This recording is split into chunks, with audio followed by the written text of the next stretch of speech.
तो आप लोग देख रहे हैं कि शहर जिन मसाइल से, जिन हालात से जूझ रहा है, कोई भी लीडरशिप से मुतमईन नहीं है। एमएलए मुफ्ती इस्माइल साहब को बना दिया गया मामूली वोटों के फ़र्क से, लेकिन उनकी कारकर्दगी से आधा शहर मुतमईन नहीं है। साबिक एमएलए शेख आसिफ साहब बहुत करीब से हारे, लेकिन उनकी कारकर्दगी से भी शहर मुतमईन नहीं है। हमारा ये मालेगांव महानगर पालिका का म्यूनसिपल कॉरपोरेशन का इलेक्शन है। इस इलेक्शन में एक बड़ा हिस्सा मालेगांव आउटर हल्के, असेंबली हल्के का भी आता है, जिसमें एमएलए दादा भूसे हैं और वो आज वक्त के हिसाब से मिनिस्टर भी है और महाराष्ट्र की गवर्नमेंट में 5वें नंबर के सबसे बड़े मंत्री है। उसके बावजूद हमारे शहर के मसाइल जिस किस्म के हैं, उससे दादा भूसे की कारकर्दगी से भी लोग मुतमईन नहीं है। हमारे यहाँ हो क्या रहा है कि फिरका परस्ती, धर्म की बात करके आउटर में वोट ली जाती है, सेंट्रल में वोट ली जाती है। पहले इसी बुनियाद पर नदी के इस पार और नदी के उस पार गांव को 2 टुकड़ों में बांट दिया गया। अब जब नदी के इस पार कोई हिंदू नहीं बचा, मुसलमान के अलावा कोई दूसरे धर्म का नहीं बचा, तो यहाँ मुसलमानों के बीच में दरार डाली गई और मुसलमानों को दखनी मोमिन के नाम पे बांट दिया गया। चलते इसकी ट्रेनिंग दिलवाई और उन्होंने ऐलान किया था कि ये मेरा जानशीन बनेगा। अगर मुझे लीडरी करना होती तो इससे अच्छा मौका क्या था कि उस वक्त के बुलंद पाया लीडर ने मुझे अपना जानशीन बनेगा ऐसा ऐलान किया था।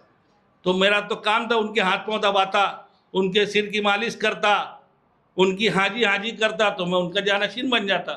मगर उसूलों की बुनियाद पर मैंने उनसे इख्तिलाफ किया और ऐसे वक्त में जब सब उनसे डरते थे, मैंने उनके खिलाफ तहरीक चलाई। उनके ऑफिस के सामने भूख हड़ताल करके बैठे, मौलाना को लाए पकड़ के, इमाम साहब को मसल्ले पे से उठा के लाए कि अब तुम क्या आदत कर लो, लेकिन इन्होंने तो मसल्ले ही बेच डाले।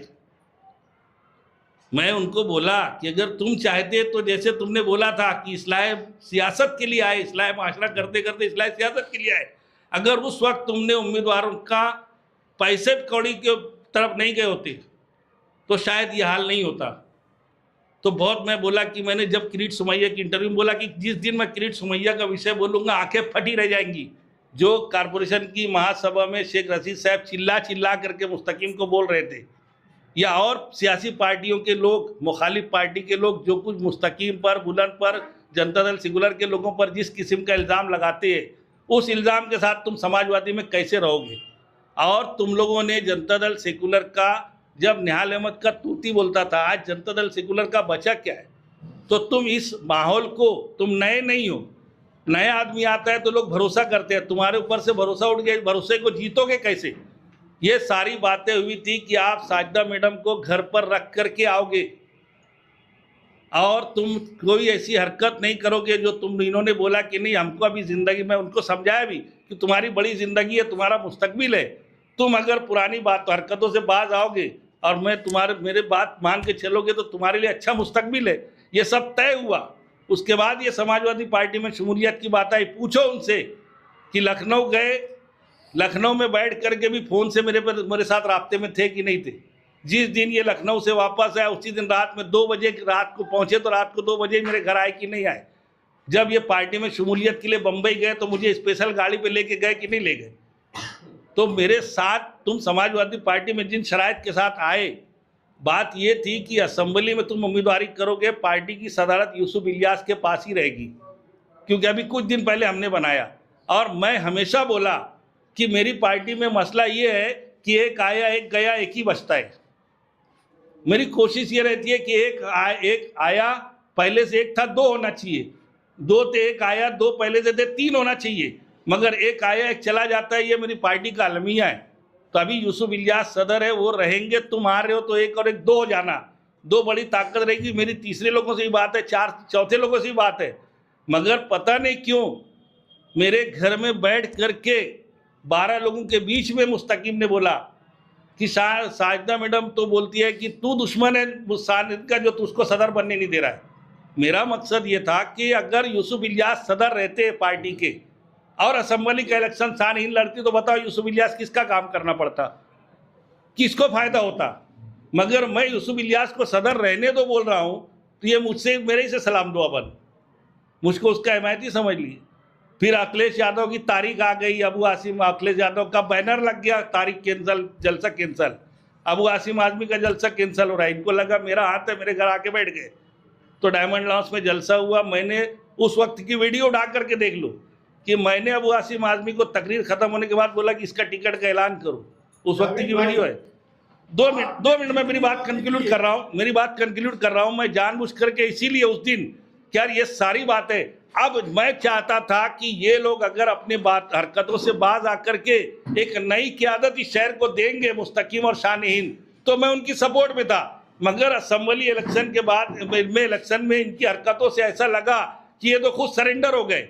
जिन 2 लीडरशिप से आवाम मुद्दन है, आवाम मुतमईन नहीं है, उनके खिलाफ एक तीसरी लीडरशिप अगर मैं उभारना चाहता हूं और उसके बाद तुम उन्हीं के जाके जूते सीधे करोगे तो फिर कैसे चलेगा। ऐसी हालत हो गई कि इनके पास आज टिकट, कोई वार्ड नहीं बचा, कहीं पर कुछ नहीं है। लेकिन अब ऐसा हो गया कि अब इनको या तो पार्टी से निकालूं तो फिर मुझे पार्टी में किसी को लेना है, और अगर मैं इनको पार्टी में रहने दूं तो मैंने इनके सामने पहले बोला था, 29 अगस्त को मैंने यूट्यूब पर इंटरव्यू भी दिया, 27 अगस्त को अखबारात में भी खबर दिया कि इस्लाम पार्टी के उसूल और समाजवादी पार्टी के उसूल अलग हैं, एक साथ नहीं हो सकते। और उसी वक्त मैंने बोला था कि समाजवादी पार्टी के लोगों को ये काम करना चाहिए कि जो सेकुलर फोर्सेस है, महाविकास अघाड़ी के तर्ज पर या इंडिया अलायंस के तर्ज पर, इन्होंने कोशिश करना चाहिए सबको एक करने की। समाजवादी पार्टी का मैं महाराष्ट्र का जनरल सेक्रेटरी हूँ। अभी मेरे पास लेटर है। बात ये हुई कि मैं पार्टी के खिलाफ हूँ क्या, तो मेरे पास अखबार है जिसमें पूरे शहर की असेंबली की वोटों का है। असेंबली के इलेक्शन में 343 सीटों पेटी में समाजवादी को कहीं 100 का आंकड़ा पार नहीं हुआ, सिवाय मेरी 2 पेटियों के। 5 पेटी पर बोले जिसमें मेरी 2 पेटी। तो मैं पार्टी के साथ, आस्था के साथ हूँ, अकीदत के साथ हूँ। लेकिन अभी जब ये बात आई तो ऊपर बात आई, मुझे ये बोल रहे हैं कि समाजवादी पार्टी से कोई ताल्लुक़ नहीं। अगर कुछ ताल्लुक़ नहीं है तो ये मेरे पास लेटर है, ये जनरल सेक्रेटरी का लेटर है। लेटर कब का है? ये लेटर जो है 2027 तक वैलिड है, आप देख सकते हैं इसको। ये 2023 में मुझे उधर दिया गया, 30/6/2027 तक ये वैलिड है। आप स्टेट के जिम्मेदार होने के बावजूद सुनिए मेरी बात, ऐसा है कि इत्तिला, ऐसा है, पार्टी जब होती है तो पूरे महाराष्ट्र की जब मीटिंग होती है, मैं महाराष्ट्र के जनरल सेक्रेटरी हूँ, सदर हैं, ये अपना, इनको नोटिस दी गई, इनको बुलाया गया बम्बई। इनकी सिफारिश वहाँ पर शेख आसिफ MLA रह चुके, इनकी सिफारिश कर रहे कि नहीं ऐसा नहीं है, ठीक है ना, ऐसा नहीं। अगर आज मैं इनको बहुत बड़े बोले हैं ना कि 1 लाख वोट मिलने वाली है असेंबली में, 50,000 वोट मिलेंगे तो अपनी हार मान लूँगा।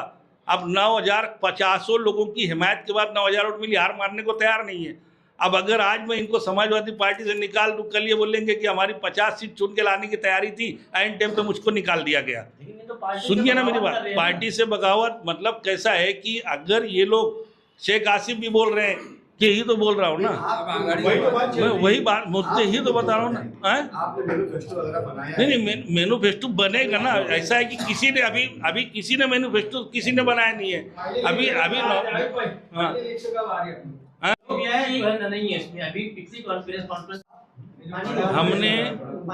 हमने तमाम पार्टियां, अगर सलीम रजवी साहब राष्ट्रवादी कांग्रेस के सदर हैं तो इनकी पार्टी की कारकर्दगी देख करके इनको ये ओहदा दिया गया है। अगर जहूर भाई जमजम ये बहुजन समाज पार्टी के सदर है तो इनकी कारकर्दगी देख करके, इनका चेहरा देख करके, ये सब चेहरे, और हमने इनकी पार्टी की पॉलिसी के तहत, इनके सिंबल के तहत लड़ने की बात की है। सीट शेयरिंग की बात ऐसी है कि अभी हर पार्टी के लोग अपने अपने उम्मीदवारों की, कौन कितने उम्मीदवार लड़ाएगा, अभी 2 दिन पहले जो हमारी मीटिंग हुई उसमें उन लोगों ने अपनी तादाद दी है। उम्मीदवारों के नाम अभी उन लोगों ने मतलब आज देने की बात है। उम्मीदवारों के नाम आने के बाद हम उसमें मवाजना करेंगे, हमारी कमेटी तय करेगी। जहाँ पर एक ही उम्मीदवार है, जैसे जहाँ पर कोई टकराव नहीं है, एक पैनल में 4 चाहिए, अगर 4 नाम आए हैं तो वो 4 फाइनल रहेंगे। लेकिन अगर कोई वहाँ 5वां नाम है तो किसको कम करना और किसको तरजीह देना, ये हमारी कमेटी के लोग देख करके, जायज़ा लेकर के तय करेंगे। मैं ये चाहता हूं, मैं किसी का शेख आसिफ का भी मुखालिफ नहीं, मैं किसी का नहीं, मैं चाहता हूं कि शहर के अच्छाई के लिए बात हो,